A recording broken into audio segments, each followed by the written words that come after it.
জয় সোনামার জয়। সকাল সকাল সমস্ত বাসি কাজ সেরে স্নান সেরে ঠাকুর ঘরের পুজো দিয়ে সোজা চলে এসেছি মন্দিরে। আজকের হচ্ছে সোমবার, তো বাবাকে আছে স্নান করানোর দিন, তোমরা জানোই।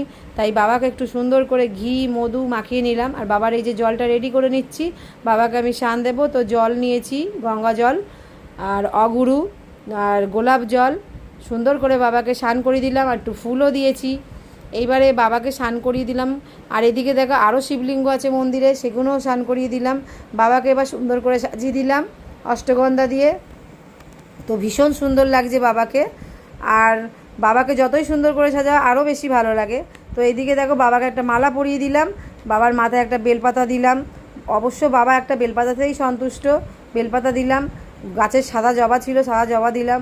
আজকের ফুল বৌদি আসেনি, তাই ফুল একদমই ছিল না, কম ফুল ছিল। বাজার থেকে ফুল আনিয়েছি তো খুবই কম ফুল, কিন্তু গাছে যেহেতু ফুল অনেকগুলো করে ফোটে, তাই গাছে